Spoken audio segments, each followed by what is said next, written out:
Here we go. You know what's going down, right? Like that. Yeah. Hello, everyone. As you know, my name is Sharon Harris. I'll be the moderator for today's conversation on wellness, and we're going to discuss details, trends, and pathways on this topic. We're joined by some of the industry's top leaders in this space. So let's begin with panelist introductions. Let's start with Mystic. Mystic, would you like to tell us about yourself, your role in the industry? Greetings and peace to everybody who's joining us today. My name is Mystic. I am a hip hop and soul artist, Grammy nominated. I am also a member of Digital Underground outside of being a solo artist. I am also a publisher and a community educator and an advocate for youth and children. And I believe that our music and for everybody who's here today is a beautiful place for us to talk about wellness. And I'm from Oakland, California, and that's where I'm at. Awesome. Thank you. Rachel Bronstein. Sure. Welcome, everybody. My name is Rachel Bronstein. I founded a company this year called Life's Jam, which helps touring music professionals simplify their life and finance.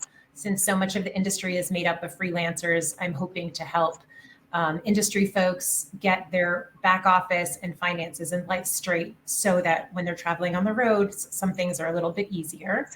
And I've worked at a lot of music festivals over the last years. And I come from Boston and I currently live in Miami. Awesome. Awesome. Thank you. And Chris Smith. Hey, what's up? Good afternoon, everyone. It's good to see folks here. Good to see all you panelists and then the folks in attendance. I'm really excited to be here. My name is Chris Smith, and I'm a licensed clinical social worker and therapist. I'm based in LA, and I'm with the Actors Fund, and I supervise a program for children in the entertainment industry, so child actors, musicians, entertainers, and I'm also a therapist who has a private practice on the side. So really excited to be here with everyone. Awesome. So great. So I've got some great topics. We're going to jump right in. I'm really excited about this. My first question is for Rachel. From your perspective, what are the unique challenges right now in maintaining mental wellness for artists and music industry professionals? Well, part of the reason I established my company was when COVID shut the industry down. I was really worried about all of the people that it took to make a show go on that were now out of work. A lot of them have job-specific skills, and it was hard for them to pivot during this time. They also didn't really have the resources, and traveling on the road is very trying. So in talking to a lot of people, there have been a lot of advocacy groups that have been established, and I connected with one that was called the Roadie Clinic, and they're really bringing awareness of mental health and advocacy to the industry. And so I think it's of the utmost importance. And I think it did take the pandemic a little bit to bring attention to that, but I'm glad that the focus is on the wellness in this industry. Thank you. Thank you for that. And also, Mystic and Chris, if there's something that you would like to add on to any of these questions, please feel free to chime in.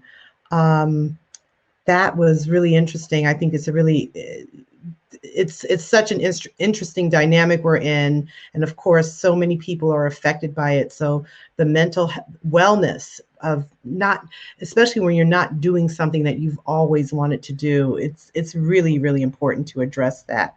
So thank you for that.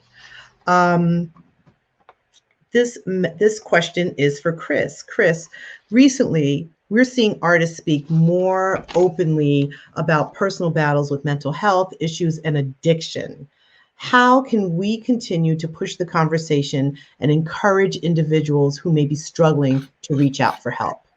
Yeah, I think it's so great. Like, first thing that comes to mind is Kid Cudi a few years ago talking about his battles with depression and seeking mental health support. And I think just to normalize it, just to make it part of the everyday conversation, like the same way that we all go for our dentist checkups or our annual physicals, we need to talk about mental health in the same way. I think our society really looks at mental health as a moral failing. If someone has depression, or if someone's anxious, or if someone's going through suicidal ideations, that's a moral failing, and that couldn't be further from the truth. So I think when people do talk about mental health issues, I think that should be celebrated. We really want to hold that up and then normalize and be able to talk about our own experiences and know that there is absolutely help and healing for people. So, one thing I'm going to throw out, there's 211 in every community. I know someone's from Nashville or DC or Sacramento. If we dial 211, 211 is a resource hub to find resources in your area, and that can be mental health support as well. There's also some therapy websites, therapy for Black girls, inclusive therapists. In LA, there's Yellow Chair Collective.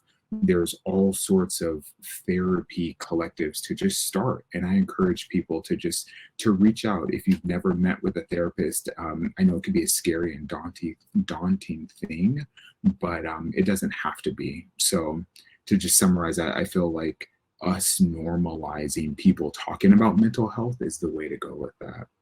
Thank you for that. Thank you. Mystic, I have a question for you. Understanding that creatives often use their art to share their struggles and connect with others, does art need to come from a place of pain in order to resonate? I love this question.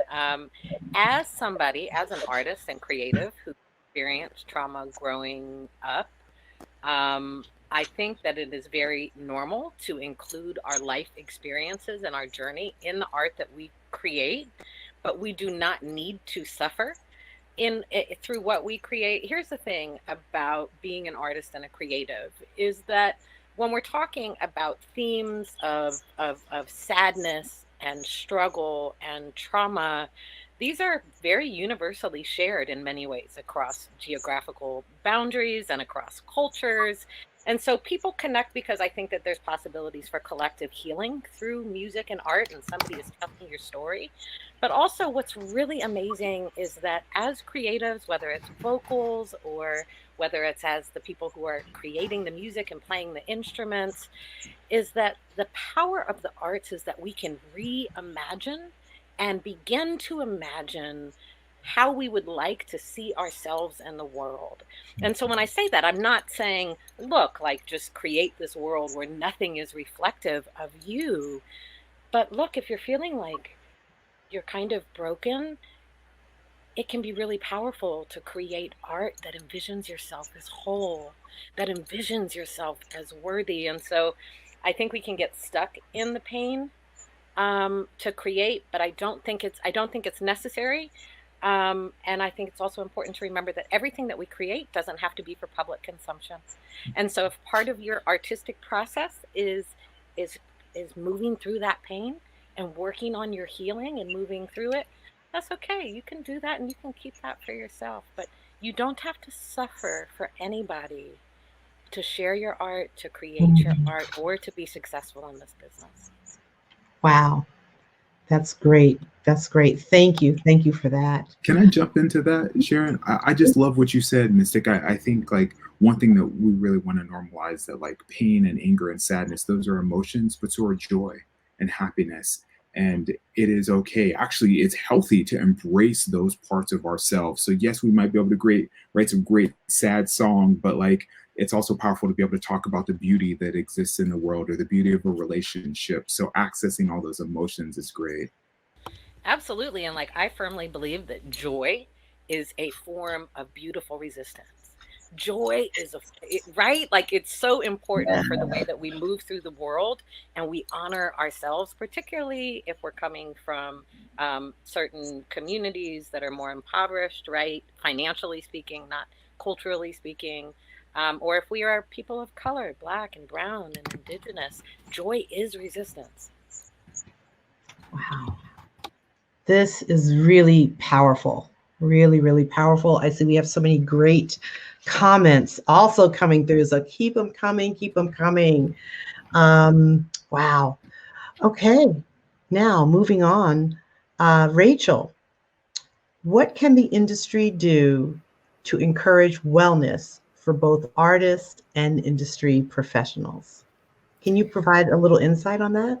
Sure. I certainly can weigh in on kind of the finance and life side of things. I think Mm, my world sort of involves touring, which I know is not the only part of the music industry, but I think being on the road, as you can attest to, um, and Mr. can attest to, it's taxing, it's exhausting, it's long days, it's being away from home and your things that you need, and maybe you're eating out or you're eating food provided for you that maybe is not what you would have chosen. So I think health and mental health and finances, all of that together, really, it goes together. When you're not healthy, it costs more money to take care of yourself. When you're not on health insurance, you're not going to the doctor. Or if you're traveling on the road and you're used to being young and having no issues, and you say, I'll skip my physical, I'll go next year, or I don't have time. And so I think all of those things go together, and I'm seeing a big movement in the industry to bring more of those services to the forefront. yeah. I don't know if And, you guys agree.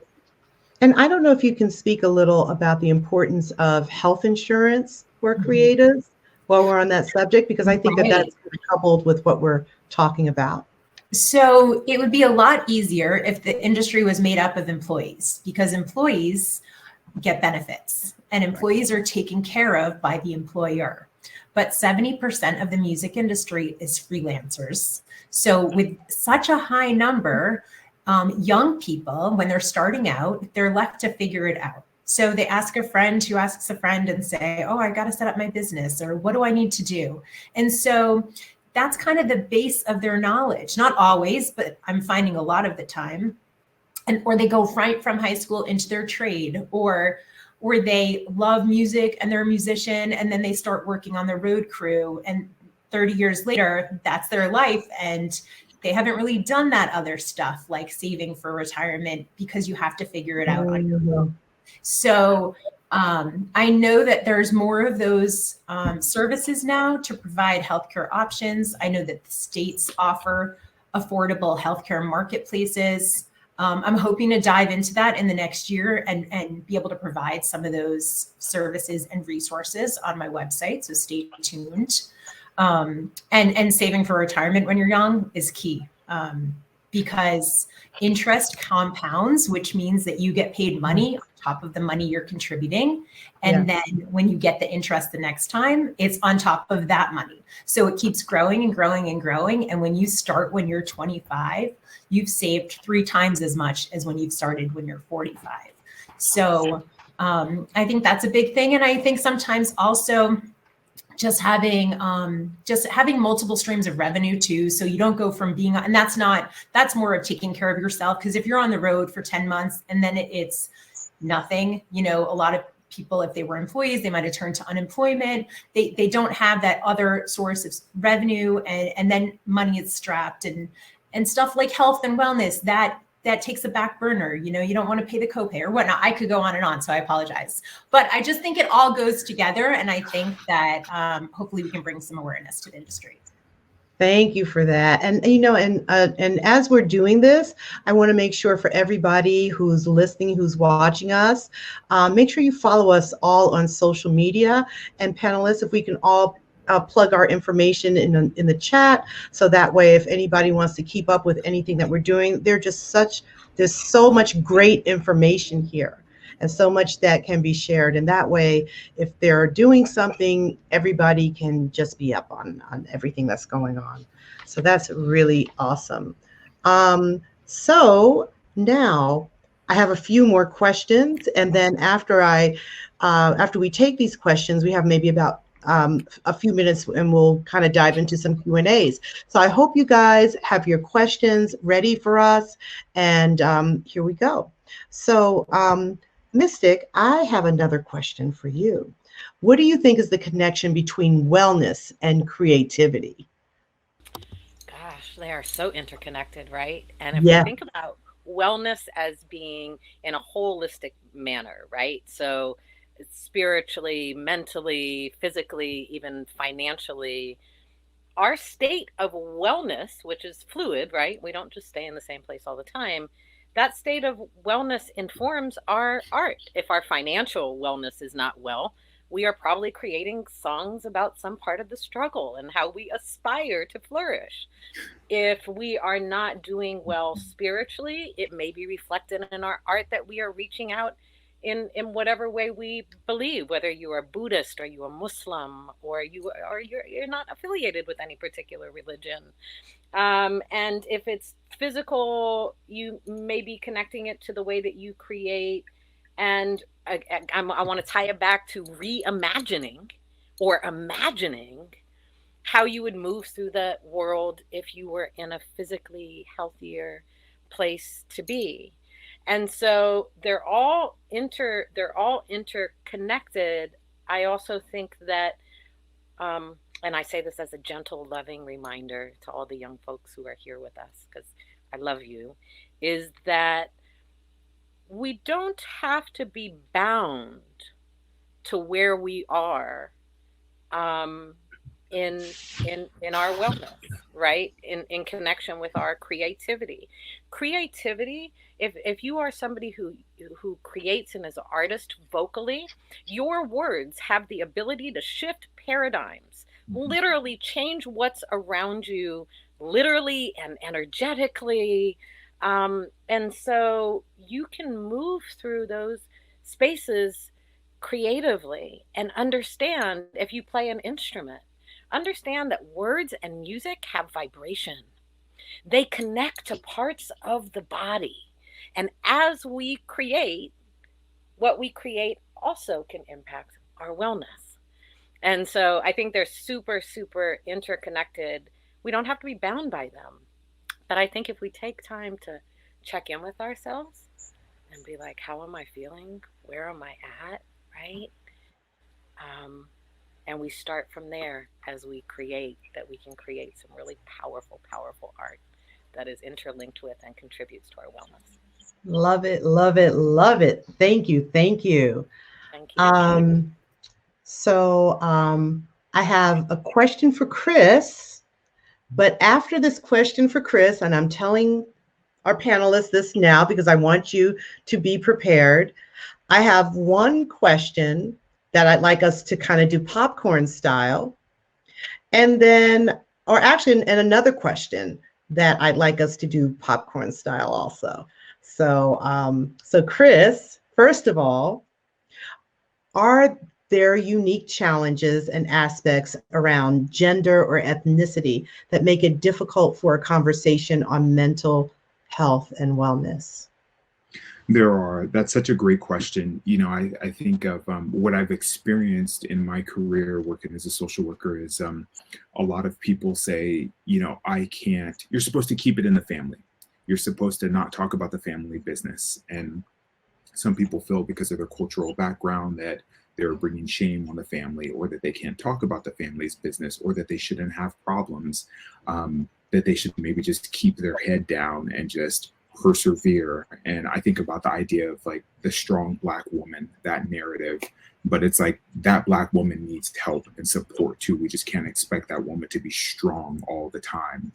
So, and I think like when we look at that, it's very easy to put people in boxes. And I've heard people say that, oh, okay, therapy might just be for white people, or might be just for women. And that's not true. I feel like I spend a lot of my work really talking to men and dispelling this idea that talking to somebody is somehow not a manly or masculine thing.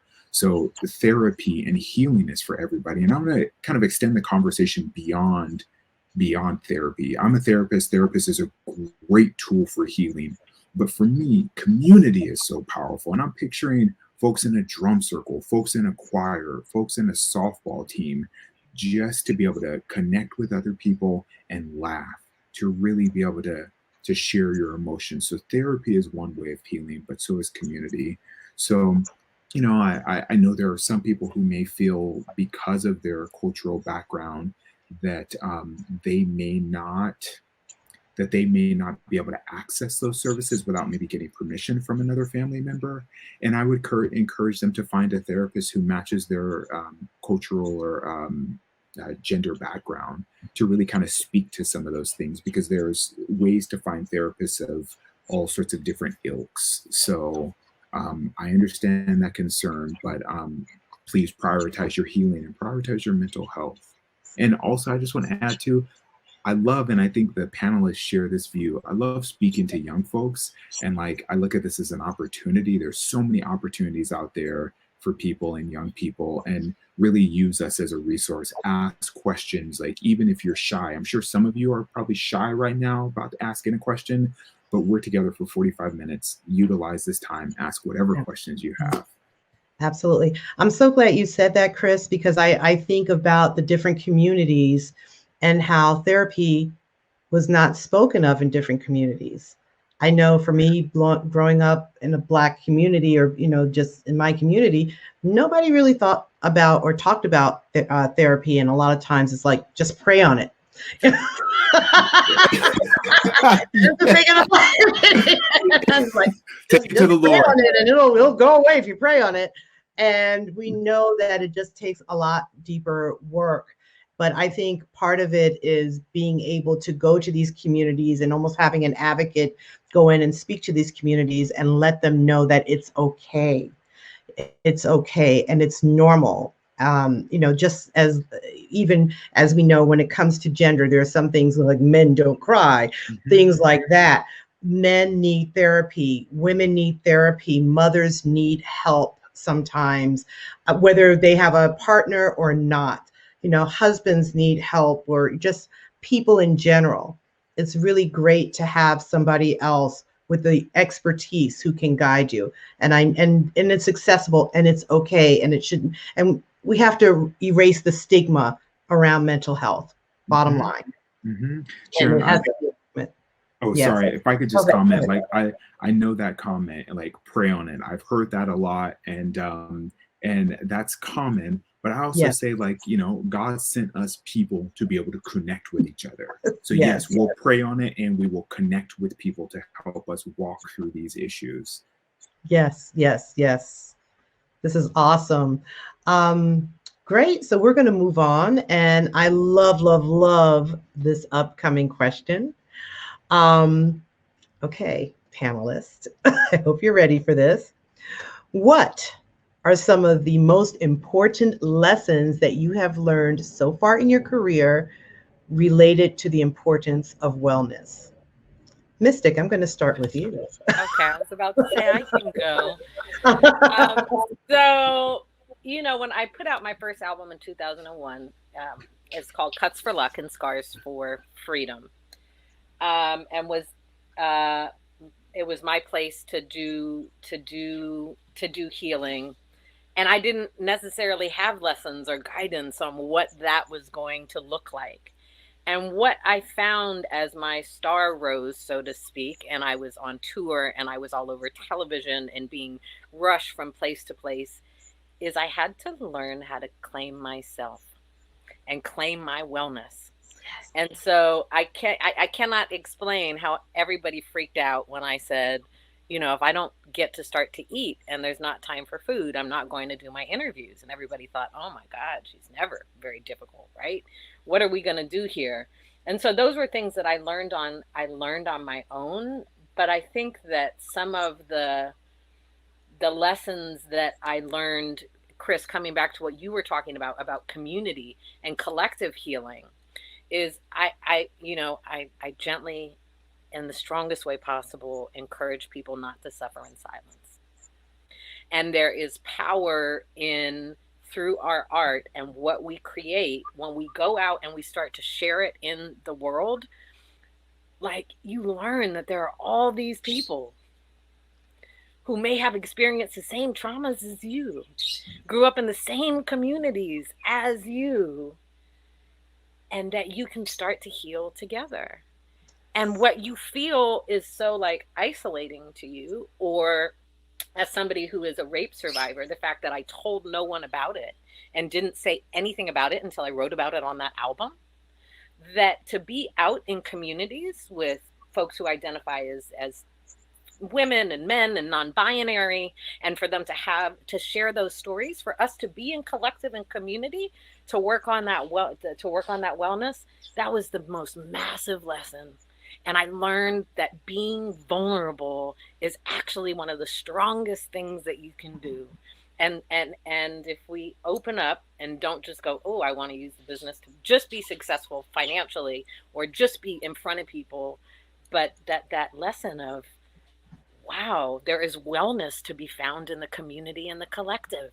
We can cry together, love together, laugh together, and you might not be at my dinner table when I come home from tour, but you are then forever part of my journey and my healing journey.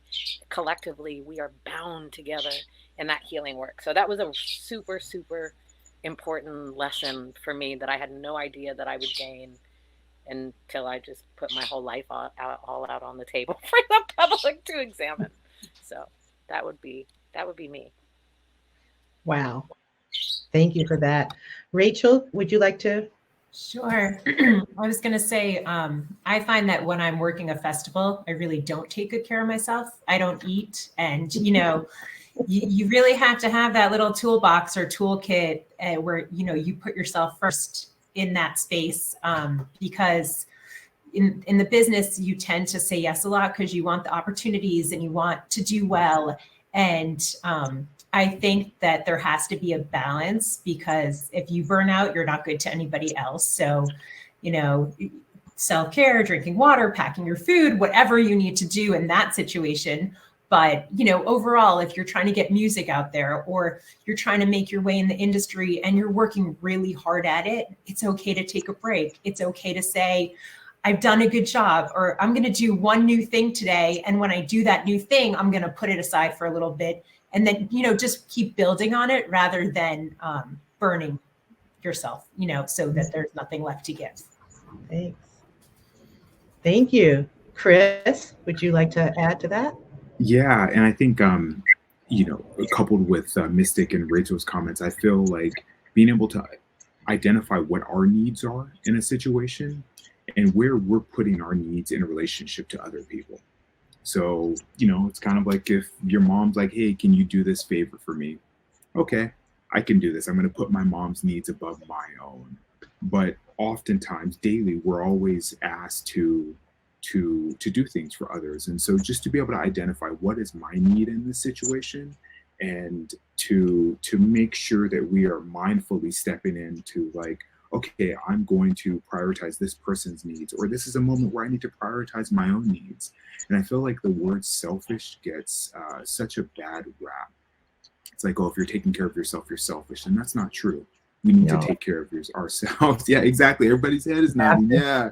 And, in my field, and I wonder if it's the same in the music industry, but working so hard to the point of exhaustion and working so hard to the point of burnout, there are no rewards for that. There are no rewards for that. Like, so take care of ourselves and learn how to say no. I think those are two important things. Yeah, I'm so glad you said that. And I can really identify doing what I do. I'm very active now that COVID is over. So I went to Scotland over the weekend from Los Angeles.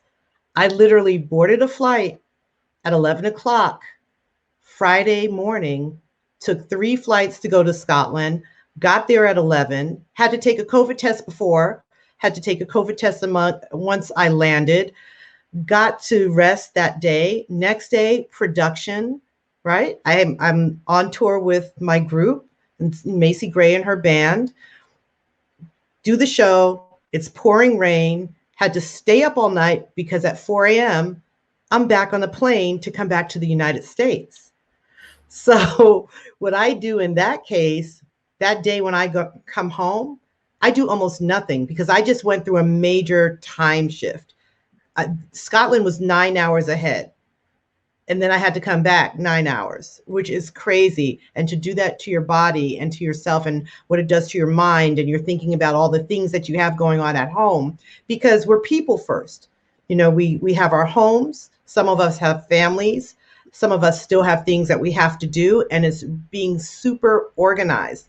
But taking that time, and I saw that Jessica wrote, put your oxygen mask on first before helping others. And that's something that I live by. One thing that I do when I'm out on tour, especially, the first thing I do in the morning is maybe go out for a walk or I'll do yoga, or I'll do something to just center myself. I'll take a break in the middle of the day. I'll do an invert my legs. So I'm kind of laying down, my legs like kind of up on a wall or something like that, because it helps to reset your adrenaline system. All of these little things really, really help and just really clear my mind.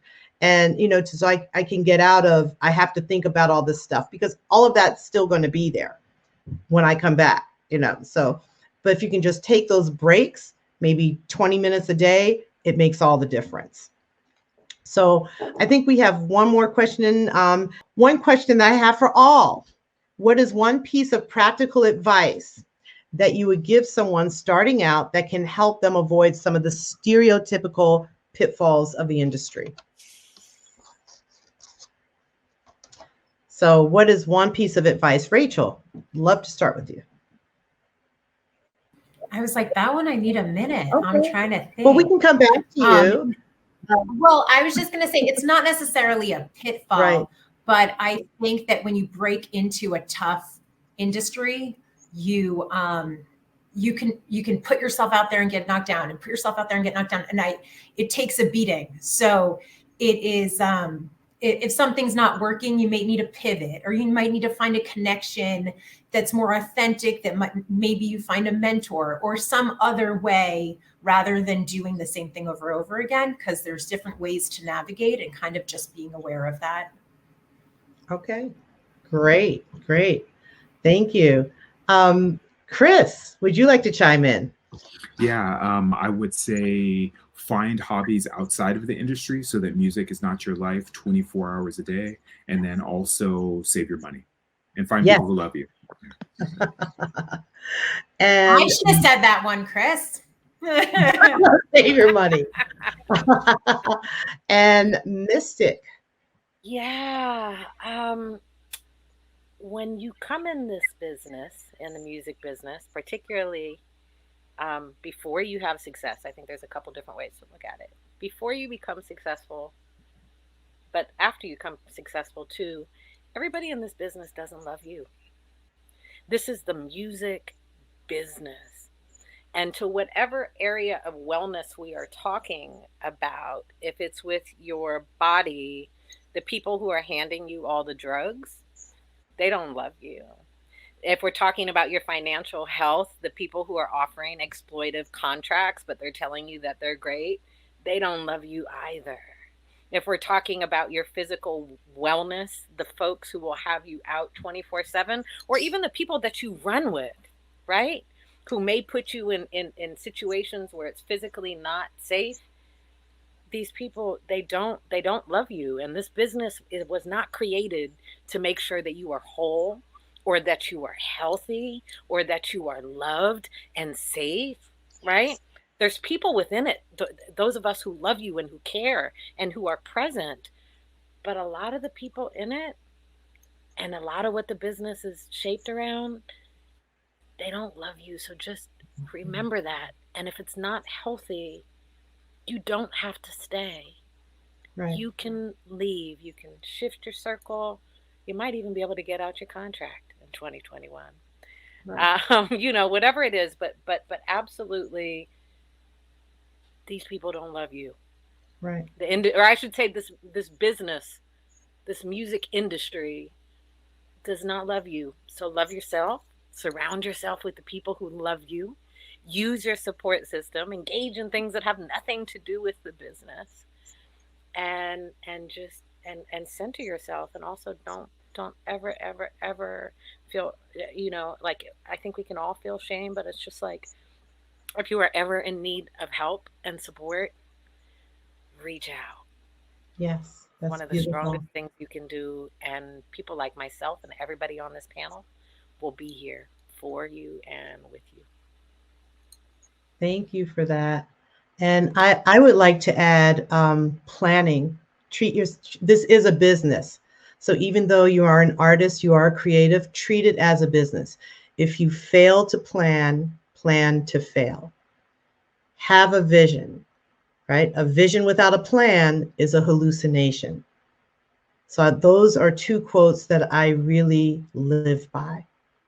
And with that, I think that wraps up this section And now we can move on to Q&As. So Right. I see that we have, do we have any questions? Oh, let me see. Okay, I see a question. So Emily has a great question. I feel guilty taking to wellness time due to the phrase, if you're doing something you love, you never work a day in your life.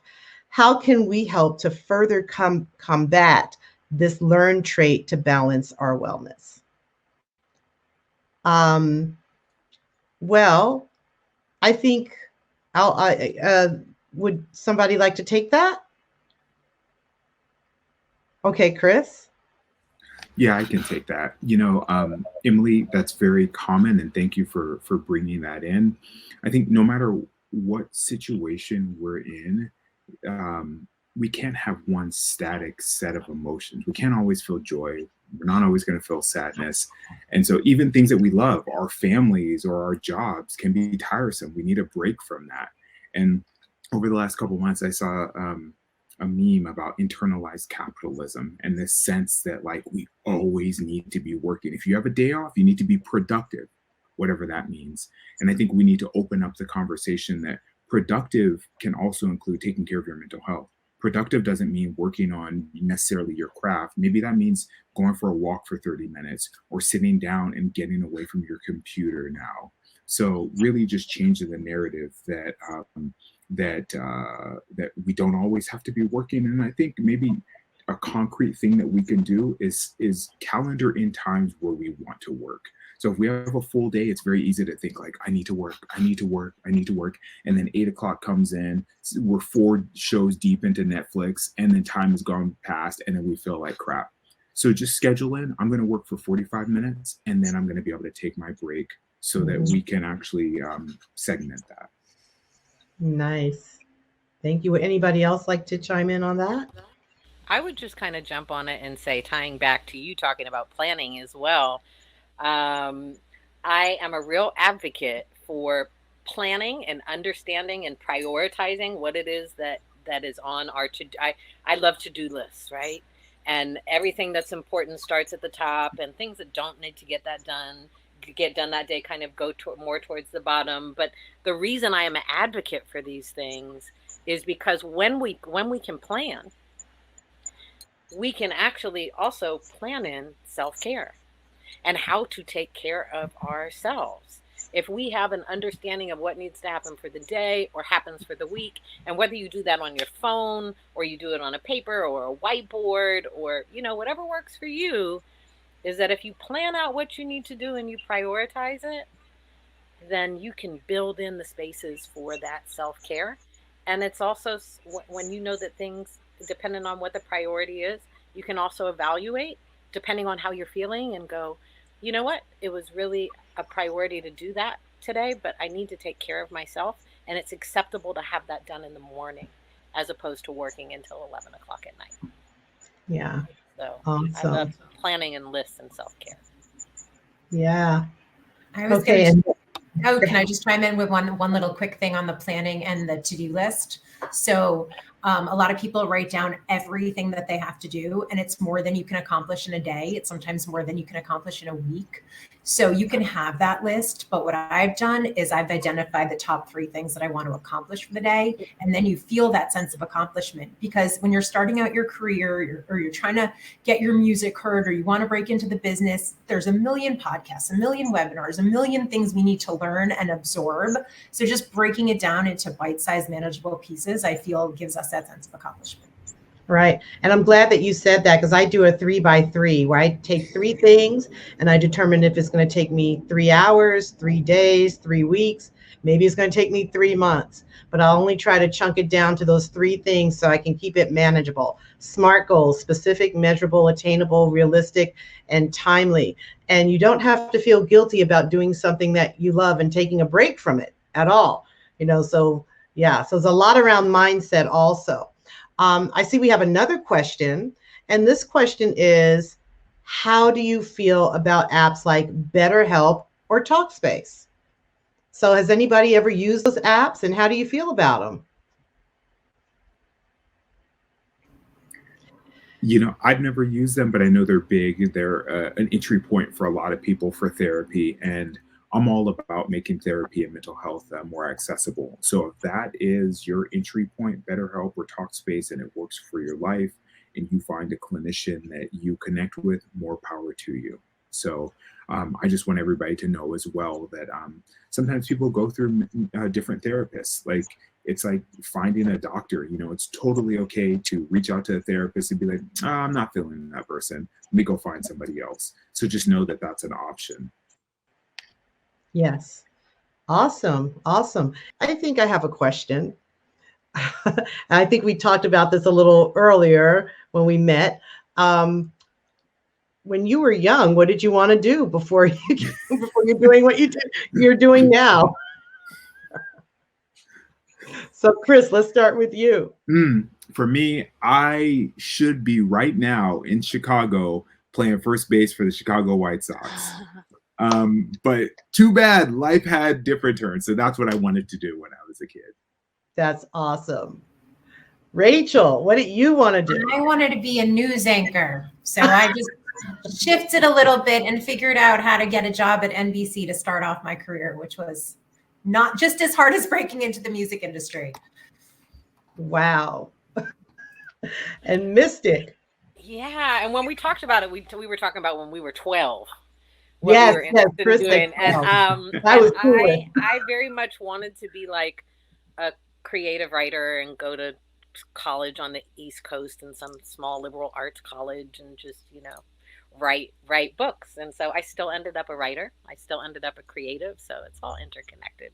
We're somehow I could see you at Sarah Lawrence somehow. Exactly. And I think that's what I was thinking. But thank goodness I fell in love with hip hop and continued to pursue dancing and theater and all kinds of things because the arts saved my life, literally. That's awesome. And I wanted to be an attorney. So yeah, I still enjoy contracts and negotiations, and perhaps that's why I'm so, I'm doing the tour management, because I actually love putting things together. I love projects, and so that fulfills that part. So this has really been very awesome. I know we're wrapping up now. Thank you, everyone. Bye, everyone. Thank Bye. you. Peace, y'all. Bye.